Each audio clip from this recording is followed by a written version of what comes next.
വേദവിചാരം എന്ന ഈ പരമ്പരയിലെ മറ്റൊരു എപ്പിസോഡിലേക്ക് ഏവർക്കും സ്വാഗതം. പ്രാർത്ഥനയോടുകൂടി ഇന്നത്തെ വചന ശുശ്രൂഷയിലേക്ക് നമുക്ക് പ്രവേശിക്കാം. സ്നേഹിതയാകുന്ന സ്വർഗപിതാവാം ദൈവമേ, അങ്ങയുടെ തിരുവചനം ഒരിക്കൽ കൂടി ഞങ്ങൾക്ക് ധ്യാനിക്കുവാൻ ഈ പ്രോഗ്രാമിലൂടെ അങ്ങ് സഹായിക്കുന്ന കൃപകളെ ഓർത്ത് നന്ദിയോടെ സ്തുതിക്കുന്നു. അങ്ങയുടെ വചനം ഞങ്ങളുടെ കാലുകൾക്ക് ദീപവും വഴിക്ക് പ്രകാശവുമായി, കേൾക്കുന്ന വചനം ഞങ്ങളുടെ ആത്മീയ ജീവിതത്തെ അങ്ങോട്ട് ചേർന്ന് ജീവിപ്പാൻ സഹായിക്കണമെന്ന് പ്രത്യേകം പ്രാർത്ഥിക്കുന്നു. ഈ വചനം ഘോഷിപ്പാൻ ബലഹീന നടിയനെയും ഇത് കേൾക്കുന്ന മക്കളെയും അങ്ങ് അനുഗ്രഹിക്കണമേ.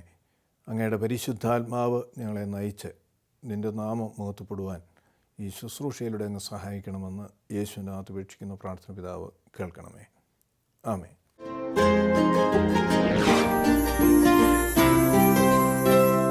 ഇന്ന് നമ്മുടെ ചിന്തയ്ക്കായി 90-ാം സങ്കീർത്തനം 12-ാമത്തെ തിരുവചനം, സാംസ് 90 വേഴ്സ് 12. ഞങ്ങളുടെ ഹൃദയം വിവേകമുള്ളതായി തീരുവാൻ, ഞങ്ങളുടെ ആയുസ്സിൻ്റെ ദിവസങ്ങൾ എണ്ണുവാൻ ഞങ്ങളെ പഠിപ്പിക്കണമേ. ത്രിയേക ദൈവത്തിൻ്റെ തിരുനാമത്തിന് മഹത്വമുണ്ടാകട്ടെ. കർത്താവിൽ പ്രിയ സഹോദരങ്ങളെ, ഏറെ പ്രത്യേകതകളുള്ള ഒരു സങ്കീർത്തനമാണ് 90-ാം സങ്കീർത്തനം. മോശ രചിച്ച ഏക സങ്കീർത്തനമാണ് ഈ 90-ാം സങ്കീർത്തനം. അതോടൊപ്പം തന്നെ സങ്കീർത്തനങ്ങളിൽ ഏറ്റവും ആദ്യം രചിക്കപ്പെട്ട് എന്ന് കരുതുന്ന സങ്കീർത്തനമാണ് 90-ാം സങ്കീർത്തനം. മാത്രമല്ല, മോശയുടെ ജീവിതത്തിൽ 120 വർഷക്കാലം അദ്ദേഹം ഈ ഭൂമിയിൽ ജീവിച്ചിരുന്നപ്പോൾ 3 ഘട്ടങ്ങളായി അദ്ദേഹത്തിൻ്റെ ആയുസ്സിനെ നമുക്ക് കാണുവാൻ കഴിയും. ആദ്യത്തെ 40 വർഷക്കാലം മിസ്രൈമിലെ ഫറവോൻ്റെ കൊട്ടാരത്തിൽ ഒരു രാജകുമാരനെ പോലെ മോശ സകല വിദ്യകളും അഭ്യസിച്ചവനായി, നൈപുണ്യമുള്ളവനായി, ഒരു രാജകുമാരൻ്റെ വലിയ പദവിയിൽ ജീവിക്കുന്ന ഒരു കാലയളവ്. തുടർന്ന് 40 വർഷം മിഥാനിയ മരുഭൂമിയിൽ ആടുകളെ മേയ്ക്കുന്ന, ഏറ്റവും താഴ്ന്ന തലം എന്ന് കരുതുന്ന ഒരു ജോലി ചെയ്യുന്ന വ്യക്തിയായിട്ട് മോശ ജീവിക്കുകയാണ്. 80-ാമത്തെ വയസ്സിൽ മോശയെ ദൈവം വിളിച്ച് അടിമത്തത്തിലായിരുന്ന ഇസ്രയേൽ ജനതയെ ഫറവോൻ്റെ അടിമത്തത്തിൽ നിന്നും വിടുവിക്കുവാൻ തക്കവണ്ണം ഒരു നേതാവായി അഭിഷേകം ചെയ്ത് അവനെ നയിക്കുന്ന 3-ാം ഘട്ടം 80 മുതൽ 120 വയസ്സ് വരെയുള്ള കാലയളവ്. എന്നാൽ മോശയെ സംബന്ധിച്ചിടത്തോളം തൻ്റെ ഈ 120 വർഷത്തെ കാലയളവിൽ ലോകപരമായ ആദ്യത്തെ 40 വർഷക്കാലം വളരെ ഐശ്വര്യം അല്ലെങ്കിൽ അനുഗ്രഹമാണെന്ന് കരുതിയെങ്കിൽ പോലും അവസാനത്തെ 40 വർഷക്കാലം ആത്മീയമായ അദ്ദേഹത്തെ ഏറ്റവും അനുഗ്രഹിക്കപ്പെട്ട കാലയളവായിരുന്നു നമുക്ക് കാണുവാൻ കഴിയും. എന്തെന്നാൽ ആ 40 വർഷക്കാലം മോശയുടെ ജീവിതത്തിൽ ദൈവവുമായിട്ടുള്ള ഒരു വലിയ ബന്ധം അദ്ദേഹത്തിനുണ്ടായിരുന്നു. മോശയോടൊപ്പം ആയിരിക്കുന്ന ദൈവത്തെ നമുക്ക് ഈ മരുഭൂ യാത്രയിൽ കാണുവാൻ തൊക്കെ കഴിയും. ഈ കാലയളവിലാണ് 90-ാം സങ്കീർത്തനം മോശ രചിക്കുന്നത്. എന്ന് പറയുമ്പോൾ ദൈവവുമായിട്ട് ഒരു വലിയ ബന്ധത്തിലായിരുന്ന ഒരു കാലയളവിൽ മോശ ഈ വചനം അല്ലെങ്കിൽ 90-ാം സങ്കീർത്തനം രചിക്കുകയാണ്. അതോടൊപ്പം തന്നെ മോശ എഴുതിയ പഞ്ചഗ്രന്ഥങ്ങൾ ഉൽപ്പത്തി തുടങ്ങിയ 5 പുസ്തകങ്ങൾ മോശ രചിക്കുന്നത് ഈ കാലയളവിലാണ്. ദൈവവുമായിട്ടുള്ള അദ്ദേഹത്തിൻ്റെ ആ വലിയ സമ്പർക്കത്തിൽ ദൈവം നൽകിയ അരുളപ്പാട് ആണ് അദ്ദേഹം ഈ പുസ്തകങ്ങൾ രചിക്കുവാൻ മുഖാന്തരമൊരുക്കുന്നത്. അത് യഹൂദന്മാർക്കും മുസ്ലിംസിനും ക്രിസ്ത്യൻസിനും ഏറ്റവും പ്രാധാന്യമർഹിക്കുന്ന പുസ്തകങ്ങളാണ്, അല്ലെങ്കിൽ അവർ വായിക്കുന്ന, അവരുടെ ഗ്രന്ഥങ്ങളിൽ ഉൾക്കൊണ്ടിരിക്കുന്ന പുസ്തകങ്ങളാണ് ഈ 5 ഗ്രന്ഥങ്ങൾ. അപ്പോൾ 90-ാം സങ്കീർത്തനം വളരെ പ്രത്യേകതയുള്ള സങ്കീർത്തനമാണ് എന്ന് പറയുവാനുള്ള കാരണം, ദൈവവുമായിട്ടുള്ള വലിയ ബന്ധത്തിൽ അദ്ദേഹത്തിൻ്റെ ദൈവവുമായിട്ടുള്ള ആ സമ്പർക്കത്തിൽ തൻ്റെ ജീവിത അനുഭവങ്ങളുടെ വെളിച്ചത്തിൽ അദ്ദേഹം രചിച്ച സങ്കീർത്തനമാണ് 90-ാം സങ്കീർത്തനം.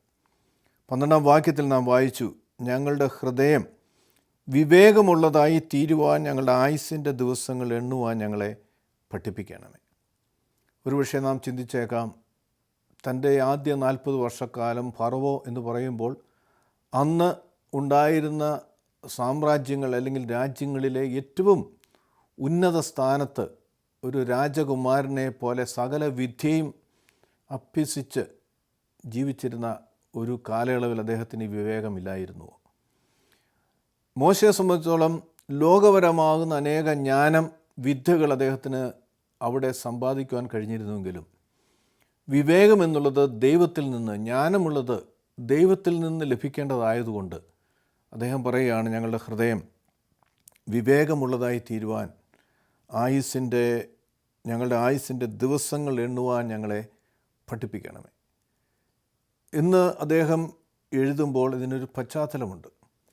നാം സംഖ്യാപുസ്തകത്തിലേക്ക് വരുമ്പോൾ സംഖ്യാപുസ്തകം 20-ാം അധ്യായം മോശയുടെ ജീവിതത്തിൽ ഒരു വലിയ വഴിത്തിരിവിൻ്റെ അല്ലെങ്കിൽ ഒരു നിർണായകമാകുന്ന തൻ്റെ ജീവിതത്തിൻ്റെ സംഭവങ്ങൾ നടക്കുന്ന കാലയളവാണ്.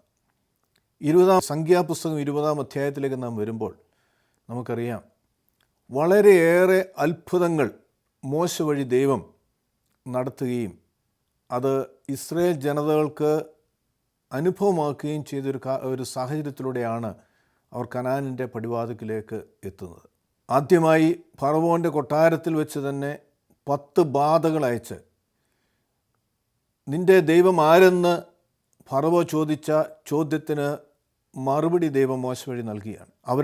അവർ ആരാധിക്കുന്ന ദൈവം ആരെന്ന് ബോധ്യമാകുവാൻ തക്കോണം ഫറവോയ്ക്ക് മാത്രമല്ല 430 വർഷക്കാലം അടിമത്തത്തിൽ കഴിഞ്ഞിരുന്ന ഇസ്രായേൽ ജനതയ്ക്ക് പോലും ദൈവവുമായിട്ടുള്ളൊരു ബന്ധം നഷ്ടപ്പെട്ട് ഒരു കാലയളവിൽ യഥാർത്ഥ ദൈവം ആരെന്നവർക്ക് ബോധ്യമാകുവാൻ ഈ 10 ബാധകൾ മുഖാന്തരമായി. തുടർന്ന് നമുക്കറിയാം, അവിടെ നിന്നും ഫറവോ അവരെ ആരാധിക്കുവാനായിട്ട് അയക്കുകയാണ്. അവർ മുമ്പോട്ട് പോകുമ്പോൾ അവരുടെ മുമ്പിൽ ചെങ്കടൽ, മുമ്പോട്ട് പോകാൻ മാർഗമില്ല. പിറകെ തിരിഞ്ഞു നോക്കുമ്പോൾ ഫറവോയും അവൻ്റെ വലിയ സൈന്യവും ഇവരെ തകർക്കുവാൻ തക്കോണം കടന്നു വരികയാണ്. അവിടെ ദൈവം വലിയൊരു അത്ഭുതം പ്രവർത്തിച്ചവരെ ചെങ്കടൽ പിളർന്ന് മറുകരയിലേക്ക് എത്തിക്കുക മാത്രമല്ല, ഫറവോയും സൈന്യത്തെയും ആ ചെങ്കടലിൽ താഴ്ത്തിക്കളയുകയാണ്. അങ്ങനെ ഒരു വലിയ അത്ഭുതം അവരുടെ ജീവിതത്തിൽ അവിടെ വീണ്ടും സംഭവിക്കുന്നു. തുടർന്ന് അവരുടെ യാത്രയിൽ, കനാനിലേക്കുള്ള യാത്രയിൽ ദൈവം വളരെയധികം ഓരോ ദിവസവും അത്ഭുതങ്ങൾ അവരുടെ ജീവിതത്തിൽ അവർ അനുഭവിച്ചുകൊണ്ടാണ് മുമ്പോട്ട് പോകുന്നത്. പകൽ മേഘസ്തംഭവും രാത്രി അഗ്നിത്തൂണായും ദൈവം അവർക്ക് തണൽ സൃഷ്ടിച്ചിരുന്നു. ദൈവം അവർക്ക് മുമ്പായി നടന്നിരുന്നു. അവർക്ക് ഭക്ഷിക്കുവാനുള്ള ആഹാരവും കുടിക്കുവാനുള്ള വെള്ളവും പാറ പോലും പിളർന്നവർക്ക് നൽകുന്നതായിട്ട് നമുക്ക് കാണുവാൻ കഴിയും. അങ്ങനെ വളരെയധികം അത്ഭുതങ്ങൾ അവരുടെ ജീവിതത്തിൽ ദൈവം നൽകുമ്പോൾ ദൈവത്തിന് അതിന് വലിയ ഉദ്ദേശമുണ്ടായിരുന്നു. കനാനിൽ അവർ എത്തിക്കഴിയുമ്പോൾ, കനാൻ അവർ അവകാശമായി പ്രാപിച്ചു കഴിയുമ്പോൾ, ഈ ദൈവത്തെ അനുഭവമാക്കിയതുകൊണ്ട്, അവർ പഠിച്ച ദൈവമല്ല, അവർ കേട്ട ദൈവമല്ല, ജീവിതത്തിൽ അനുഭവമാക്കിയ ഈ ദൈവത്തോട് ചേർന്ന് അവർ ജീവിക്കുമെന്നുള്ള വലിയ പ്രതീക്ഷയിലാണ് ഈ പ്രതിസന്ധികൾ അവരുടെ മുമ്പിൽ ദൈവം നൽകുന്നത്. ഈ പ്രതിസന്ധികളെ അതിജീവിച്ച് മുമ്പോട്ട് പോകാനുള്ള അത്ഭുതങ്ങൾ മോശ വഴി ദൈവം അവർക്ക് കാണിച്ചു കൊടുക്കുന്നത്, അനുഭവമാക്കുന്നത്. എന്നാൽ കനാനിൻ്റെ പടിവാതിക്കലെത്തുമ്പോൾ ആ ദേശം ഒറ്റുനോക്കുവാൻ കടന്നുപോയ 12 നേതാക്കന്മാരിൽ 10 പേർ തിരികെ വന്ന് അവർക്കത് അസാധ്യമാണ്, അവിടെയുള്ള മനുഷ്യരെ കണ്ട് ഭയപ്പെട്ട് അവർ ജനത്തെ പിന്തിരിപ്പിക്കുന്നതും ദൈവം അതിൽ കോപിച്ച്, കാരണം അതുവരെയും അത്ഭുതങ്ങൾ പ്രവർത്തിച്ച ദൈവം അവരോട് കൂടെ ഇരിക്കുമ്പോൾ ആ ദൈവത്തിൽ വിശ്വസിക്കാതെ ലോകത്തിലുള്ള മനുഷ്യനെ കണ്ട് ഭയപ്പെടുന്ന 10 പേരുടെ അവിശ്വാസത്തെ കണ്ട് ദൈവം അവരെ കനാനിലേക്ക് പ്രവേശിക്കാതെ 40 വർഷക്കാലം മരുഭൂമിയിൽ അലയുന്നവരായി തീർക്കുകയും ചെയ്യുന്നതായിട്ട് നമുക്ക് കാണുവാൻ കഴിയും. 20 വയസ്സിന് താഴെയുള്ളവർ മാത്രമേ കനാനിലേക്ക് പ്രവേശിക്കുകയുള്ളൂ, കാലേബും യോശുവയും ഒഴികെ. അങ്ങനെ ഒരു സമയം കഴിഞ്ഞ് അവർ മരുഭൂമിയിൽ അലഞ്ഞു നടക്കുന്ന സമയത്ത് 600,000 വരുന്ന പുരുഷന്മാർ മാത്രം, സ്ത്രീകളും കുട്ടികളും അവരെ കൂടാതെ അതിൽ അധികമായിട്ടുണ്ട് എന്ന് നമുക്ക് കാണുവാൻ കഴിയും. പുറപ്പാട് പുസ്തകം 12-ാം അധ്യായം 37-ാമത്തെ തിരുവചനത്തിൽ അതിനെക്കുറിച്ച് പറയുന്നുണ്ട്. അവർ എത്ര പേരായിരുന്നു എന്ന് നമ്മുടെ വായിക്കുന്നു. ഇസ്രായേൽ മക്കൾ രമസേസിൽ നിന്ന് സുക്കോത്തിലേക്ക് കാൽനടയായി യാത്ര പുറപ്പെട്ടു. അവരിൽ സ്ത്രീകളും കുട്ടികളും ഒഴികെ ഏകദേശം 6 ലക്ഷം പുരുഷന്മാർ ഉണ്ടായിരുന്നു. 6 ലക്ഷം പുരുഷന്മാർ മാത്രം. അപ്പോൾ അത്രയും തന്നെ ഒരുപക്ഷെ സ്ത്രീകളും അവരുടെ കുഞ്ഞുങ്ങളും ഉൾപ്പെടുന്ന ഒരു വലിയ സംഖ്യ. വേദപണ്ഡിതന്മാർ പറയുമ്പോൾ 6 ലക്ഷം പുരുഷന്മാർ എന്ന് പറയുമ്പോൾ അവരോട് കൂടെ ഭാര്യയും 2 മക്കൾ കുറഞ്ഞത്. നമുക്കറിയാം ഇസ്രായേൽ ജനതയ്ക്ക് അന്നും ഇന്നും 1 അല്ല 2 അല്ല 10 ആവറേജ് കുഞ്ഞുങ്ങളുണ്ട്. അപ്പോൾ ഒരു വലിയ ജനസംഖ്യ, കുറഞ്ഞ പക്ഷം ഒരു 20 ലക്ഷം ആളുകൾ ആണ് ഈ യാത്രയിലുണ്ടായിരുന്നത്. അപ്പോൾ അതിൽ 20 വയസ്സിന് താഴെ പ്രായം മാത്രമുള്ള കുഞ്ഞുങ്ങളാണ് കനാനിലേക്ക് പ്രവേശിക്കുന്നത്. ബാക്കിയുള്ളവരൊക്കെയും ഈ 40 വർഷക്കാലം ഈ മരുഭൂമിയിൽ അലഞ്ഞു തിരിഞ്ഞ് അവിടെ വെച്ച് തന്നെ മരിക്കുകയാണ്. അങ്ങനെ ഈ ഒരു സാഹചര്യത്തിൽ അവർ മുമ്പോട്ട് പോകുമ്പോൾ നാം സംഖ്യാപുസ്തകം 20-ാം അധ്യായത്തിലേക്ക് വരുമ്പോൾ അവിടെ 3 പ്രധാന സംഭവങ്ങൾ മോശയെ സംബന്ധിച്ചുള്ള നടക്കുകയാണ്. ഒന്നാമത് അവൻ്റെ സഹോദരി മിരിയാം മരിക്കുന്നതായിട്ട് നാം വായിക്കുന്നു. 20-ാം അധ്യായത്തിന് 1-ാം വാക്യം. അനന്തരം ഇസ്രായേൽ മക്കളുടെ സർവ്വസഭയും 1-ാം മാസം സീൻ മരുഭൂമിയിലെത്തി. ജനം കാദേശിൽ പാർത്തു. അവിടെ വെച്ച് മിരിയാം മരിച്ചു. അവളെ അവിടെ അടക്കം ചെയ്തു. അപ്പോൾ മിരിയാമിന് കനാനിലേക്ക് പ്രവേശിക്കാൻ കഴിയുന്നില്ല. മോശയുടെ ജ്യേഷ്ഠ സഹോദരി മിരിയാം അവിടെ മരിക്കുകയാണ്. തുടർന്ന് നാം മുമ്പോട്ട് പോകുമ്പോൾ നാം വായിക്കുകയാണ് 2-ാം വാക്യം മുതൽ. ജനത്തിന് കുടിക്കുവാൻ വെള്ളമുണ്ടായിരുന്നില്ല. അപ്പോൾ അവർ മോശയ്ക്കും അഹരോനും എതിരായി കൂട്ടം കൂടി. ജനം മോശയോട് കലഹിച്ച്, ഞങ്ങളുടെ സഹോദരന്മാർ യഹോവയുടെ സന്നിധിയിൽ മരിച്ചപ്പോൾ ഞങ്ങളും മരിച്ചു പോയിരുന്നുവെങ്കിൽ കൊള്ളാമായിരുന്നു. ഞങ്ങളും ഞങ്ങളുടെ മൃഗങ്ങളും ഇവിടെ കിടന്ന് ചാകേണ്ടതിന് നിങ്ങൾ യഹോവയുടെ സഭയെ മരുഭൂമിയിൽ കൊണ്ടുവന്നത് എന്തിന്? ഈ നശിച്ച സ്ഥലത്ത് ഞങ്ങളെ കൊണ്ടുവരുവാൻ നിങ്ങൾ മിസ്രൈമിൽ നിന്ന് ഞങ്ങളെ പുറപ്പെടുവിച്ചത് എന്തിന്? ഇവിടെ വീഞ്ഞും അത്തിപ്പഴവും മുന്തിരിപ്പഴവും മാതളപ്പഴവുമില്ല, കുടിക്കുവാൻ വെള്ളവുമില്ല എന്ന് പറഞ്ഞു. അപ്പോൾ അടിമത്തത്തിൽ കഴിഞ്ഞിരുന്ന സാഹചര്യമാണ് ഇതിനേക്കാൾ നന്നായിരുന്നത് എന്ന് പരാതിപ്പെടുന്ന ഒരു സമൂഹം മോശയ്ക്കെതിരെ പിറുപിറുക്കുകയാണ്. മോശയെ സംബന്ധിച്ചോളം ഈ ജനത ഇതിനു മുമ്പ് പിറുപിറുത്തിട്ടുണ്ട്. മോശ ദൈവത്തോട് പ്രാർത്ഥിച്ച് ദൈവം അത്ഭുതങ്ങൾ പ്രവർത്തിച്ചിട്ടുണ്ട്. എന്നാൽ ഇപ്രകാരം ഒരു സാഹചര്യത്തിൽ മോശ എന്താണ് ചെയ്യുന്നത്? അപ്പോൾ മോശയും അഹരോനും സഭയുടെ മുമ്പിൽ നിന്ന് സമാഗമന കൂടാരത്തിൻ്റെ വാതിക്കൽ ചെന്ന് സാഷ്ടാംഗം വീണ് യഹോവയുടെ തേജസ് അവർക്ക് പ്രത്യക്ഷമായി. അപ്പോൾ ഇങ്ങനെയുള്ള കാര്യങ്ങൾ വരുമ്പോൾ അവർ ദൈവത്തോട് ആലോചന ചോദിക്കുക, എന്താണ് ചെയ്യേണ്ടത്? അപ്പോൾ യഹോവ മോശയോട് അരുളി ചെയ്തു, നിൻ്റെ വടിയെടുത്ത് നീയും സഹോദരനായ അഹ്റോനും സഭയെ വിളിച്ചുകൂട്ടി അവർ കാണുക പാറയോട് കൽപ്പിക്കുക, എന്നാൽ അത് വെള്ളം തരും. പാറയിൽ നിന്ന് അവർക്ക് വെള്ളം പുറപ്പെടുവിച്ച് ജനത്തിനും അവരുടെ കന്നുകാലികൾക്കും കുടിക്കുവാൻ കൊടുക്കണം. ദൈവം അതിനുള്ള പ്രതിവിധി ഇതിനു മുമ്പും പല സന്ദർഭങ്ങളിലായിട്ട് മോശയോട് ദൈവം കൽപ്പിച്ച അതുപോലെ അതിനൊരു പ്രതിവിധി ദൈവം കൽപ്പിക്കുകയാണ്. മോശ എന്താണ് ചെയ്യുന്നത്? തന്നോട് കൽപ്പിച്ചതുപോലെ മോശ യഹോവയുടെ സന്നിധിയിൽ നിന്ന് വടിയെടുത്തു. മോശയും അഹ്റോനും പാറയുടെ അടുക്കൽ സഭയെ വിളിച്ചുകൂട്ടി. മോശ അവരോട്, മത്സരികളെ കേൾക്കുവിൻ, ഈ പാറയിൽ നിന്ന് ഞങ്ങൾ നിങ്ങൾക്കായി വെള്ളം പുറപ്പെടുവിക്കണമോ എന്ന് ചോദിച്ചു. മോശ കൈ ഉയർത്തി വടി കൊണ്ട് 2 പ്രാവശ്യം പാറയിൽ അടിച്ചു. വെള്ളം ധാരാളമായി പ്രവഹിച്ചു. ജനവും അവരുടെ കന്നുകാലികളും കുടിച്ചു. അപ്പോൾ ദൈവം കൽപ്പിച്ചതനുസരിച്ച് മോശ വടിയെടുത്തു. പക്ഷെ മോശ പറയുകയാണ്, എന്താണ് പറയുന്നത്? മത്സരികളെ കേൾക്കൂ, ഈ പാറയിൽ നിന്ന് ഞങ്ങൾ നിങ്ങൾക്കായി വെള്ളം തരണമോ? അപ്പോൾ ഇത് അവരുടെ കഴിവുകൾ കൊണ്ടല്ല, ദൈവമാണ് അവർക്ക് വേണ്ടി പ്രവർത്തിക്കുന്നത്. പക്ഷേ മോശ പറയുമ്പോൾ അവരുടെ വാക്ക് തെറ്റിപ്പോയി. ഞങ്ങൾ, ദൈവം നിങ്ങൾക്കായി വെള്ളം തരണമോ എന്ന് ചോദിക്കേണ്ട സ്ഥാനത്ത് ഞങ്ങൾ എന്ന് മോശ പറയുകയാണ്. മാത്രമല്ല ഈ പാറയോട് കൽപ്പിക്കുവാനാത്രേ ദൈവം മോശയോട് അരുളി ചെയ്യുന്നത്. എന്നാൽ മോശ എന്താണ് ചെയ്യുന്നത്? പാറയെ അടിച്ചു. അപ്പോൾ ദൈവം പറഞ്ഞത് ഭാഗികമായി അനുസരിച്ച് പൂർണ്ണമായും അനുസരിച്ചില്ല. അതിൻ്റെ ഫലം നമുക്കറിയാം.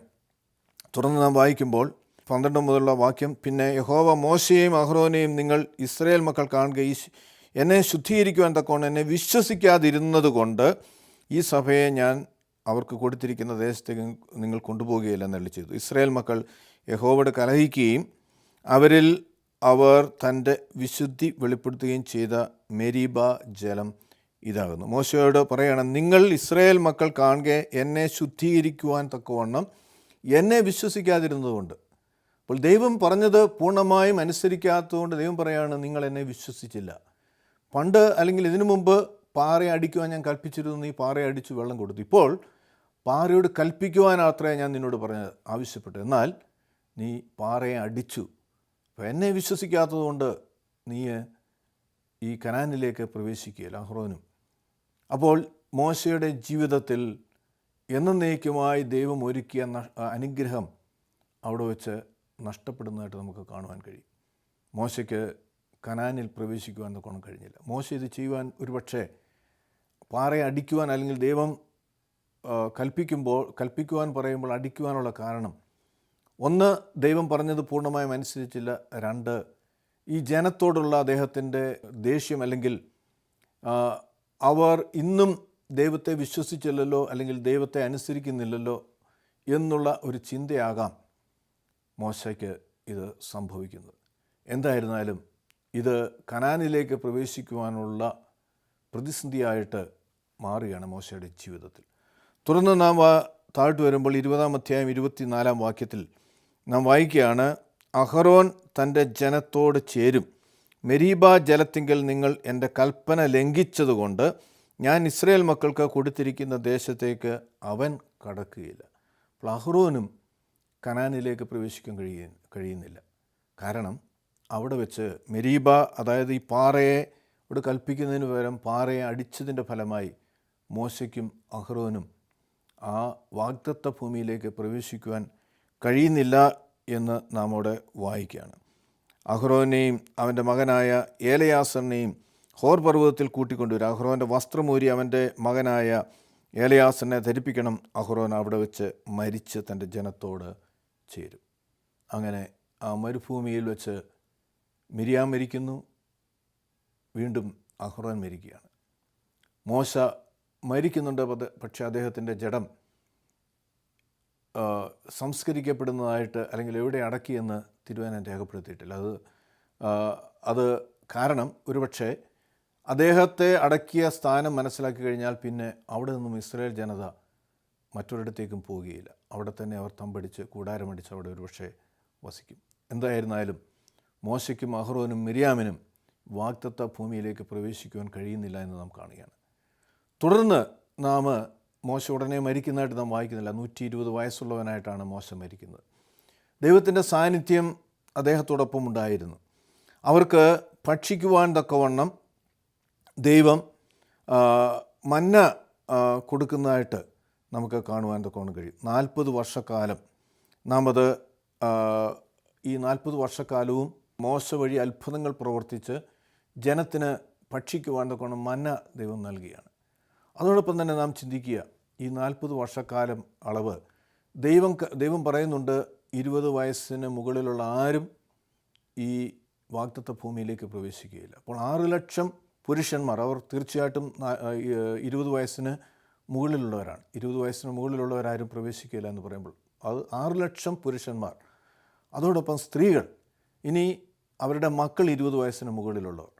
അപ്പം എങ്ങനെ പോയാലും 6 ലക്ഷം തന്നെ നാം ഈ 40 വർഷത്തെ 365 ഗുണിച്ചാൽ 14,000 ഇഷ്ടം ദിവസങ്ങൾ, ഏതാണ്ട് ആവറേജ് 41 ആളുകൾ ഒരു ദിവസം മരിക്കണം.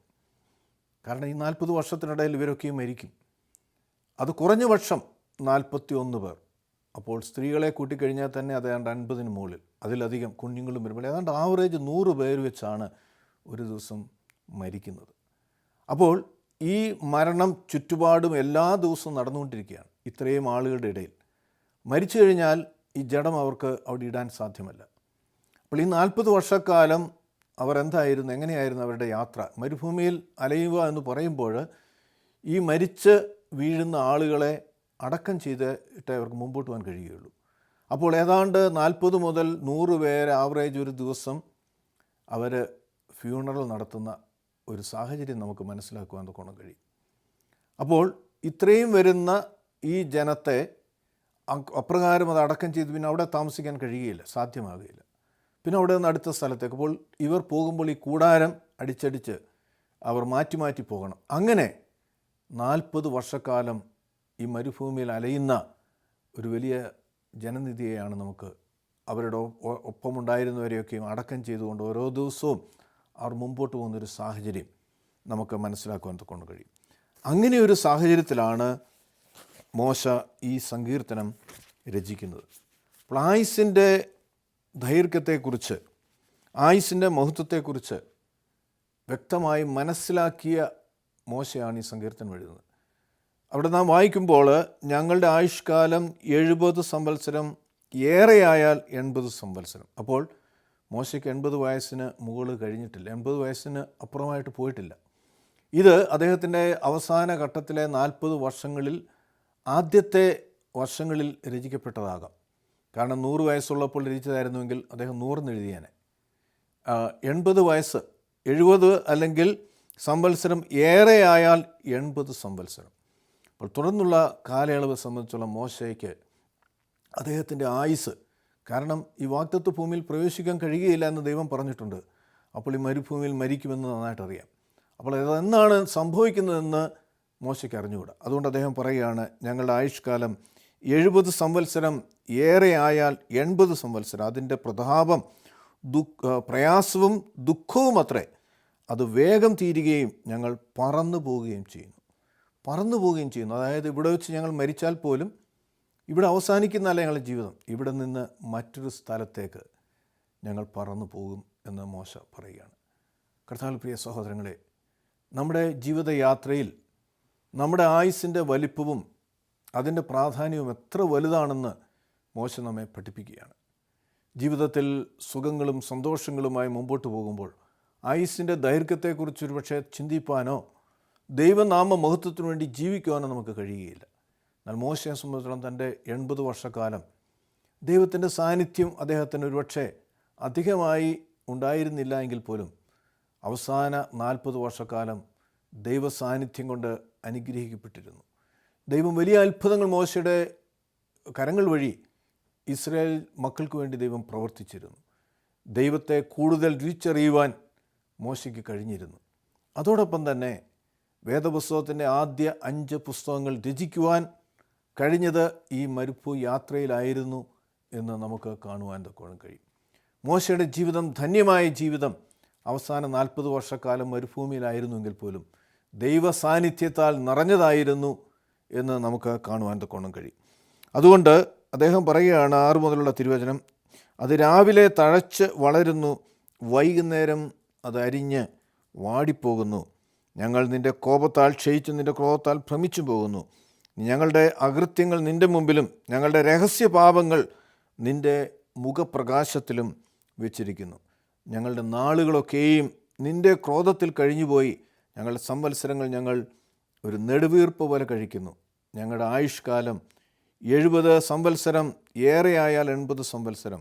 അതിൻ്റെ പ്രതാപം പ്രയാസവും ദുഃഖവും അത്രേ, അത് വേഗം തീരുകയും ഞങ്ങൾ പറന്നു പോവുകയും ചെയ്യും. നിൻ്റെ കോപത്തിൻ്റെ ശക്തിയെയും നിന്നെ ഭയപ്പെടുവാൻ തക്കവണ്ണം നിൻ്റെ ക്രോധത്തെയും ഗ്രഹിക്കുന്നവനാർ. ഞങ്ങളുടെ ഹൃദയം വിവേകമുള്ളതായി തീരുവാൻ, ഞങ്ങളുടെ ആയുസ്സിൻ്റെ ദിവസങ്ങൾ എണ്ണുവാൻ ഞങ്ങളെ പഠിപ്പിക്കണമേ. നമ്മുടെ ജീവിതയാത്രയിൽ നമ്മുടെ ആയുസ് ദൈവത്തിൻ്റെ കരങ്ങളിലാണ്. നാം ഇവിടെ നിത്യമായി വസിക്കുന്ന ഒരു സ്ഥലമല്ല, നാം പ്രവാസികളാണ്. ഈ ലോകത്തിൽ നാം ഒരു രാജ്യത്ത് നിന്ന് മറ്റു രാജ്യത്തേക്ക് പോകുമ്പോൾ നാം പ്രവാസികൾ. ഇന്ത്യയിൽ നിന്ന് അമേരിക്കയിലേക്ക്, ഓസ്ട്രേലിയയിലേക്ക്, കാനഡയിലേക്ക് പോകുമ്പോൾ അവിടെ നാം പ്രവാസികളായി വസിക്കുന്നത് പോലെ നമ്മൾ ഈ ഭൂമിയിൽ പ്രവാസികളാണ്.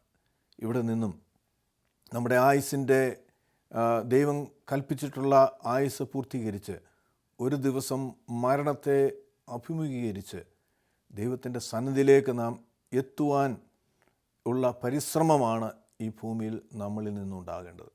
അപ്പോൾ നമ്മുടെ ജീവിതം മറ്റുള്ളവർക്ക് മാതൃകയായി, മറ്റുള്ളവർക്ക് പ്രയോജനമായി, ദൈവനാമം നമ്മളിലൂടെ മഹത്വപ്പെടുവാൻ കഴിയുന്ന ഒരു സാഹചര്യം അല്ലെങ്കിൽ അങ്ങനെയുള്ളൊരു ചിന്തയാണ് നമ്മുടെ ഹൃദയം വിവേകമുള്ളൊരു ഹൃദയമായി തീരുവാൻ കഴിയുന്നത്. മോശയെ സംബന്ധിച്ചോളം അദ്ദേഹത്തിന് ഏൽപ്പിച്ച വലിയ ദൗത്യം 600,000 വരുന്ന പുരുഷന്മാരുമായിട്ടുള്ള ഒരു വലിയ സമൂഹത്തെ അദ്ദേഹം നയിച്ചു. അത് വലിയ അത്ഭുതങ്ങൾ അദ്ദേഹത്തിലൂടെ ദൈവം പ്രവർത്തിച്ചു. ദൈവവുമായ ഒരു വലിയ ബന്ധം. മോശ അതിസൗമ്യനായിരുന്നു എന്ന് നമുക്ക് കാണുവാൻ കൊണ്ട് കഴിയും. ഈ സൗമ്യത രണ്ടാം ഘട്ടത്തിൽ 40 മുതൽ 80 വർഷം കാലം ആടുകളെ മേയ്ക്കുന്നതിലൂടെ ദൈവം അവനെ മെരുക്കിയെടുക്കുകയാണ്. കാരണം ഈ 600,000 വരുന്ന പുരുഷന്മാരടങ്ങുന്ന ഈ വലിയ ജനത, അടിമത്തത്തിൽ 430 വർഷക്കാലം കഴിഞ്ഞ ഈ ജനത, ദൈവബന്ധം നഷ്ടപ്പെട്ട ജനത, എല്ലാം പിറുപിറുപ്പും ജീവിതം തന്നെ അസഹ്യമായിരുന്ന ഒരു സാഹചര്യത്തിൽ അവരെ വിടുവിച്ച് ഒരു നേതാവായി ദൈവം അവനെ ഉയർത്തി ഈ ജനതയുമായിട്ട് കനാനിലേക്ക് പോവുകയാണ്. അപ്പോൾ മോശയെ ദൈവം ഏൽപ്പിച്ച ദൗത്യം അത് പൂർത്തീകരിക്കുവാൻ കഴിഞ്ഞില്ലെങ്കിൽ പോലും വലിയ കാര്യങ്ങൾ മോശയിലൂടെ ദൈവം പ്രവർത്തിക്കുകയാണ്. മാത്രമല്ല 90-ാം സങ്കീർത്തനവും ദൈവവചനത്തിൻ്റെ ആദ്യത്തെ 5 ബുക്കുകളും രചിക്കുവാൻ ദൈവം അവനോട് ആലോചന നൽകി, ദൈവം അരുളപ്പാട് നൽകി, അവനിലൂടെ അത് പൂർത്തീകരിക്കുകയാണ്. കർത്താവിൽ പ്രിയ സഹോദരങ്ങളെ, നമ്മുടെ ഓരോരുത്തരുടെയും ജീവിതത്തിൽ ദൈവത്തിന് നമ്മെക്കുറിച്ച് വലിയ പ്രതീക്ഷകളുണ്ട്.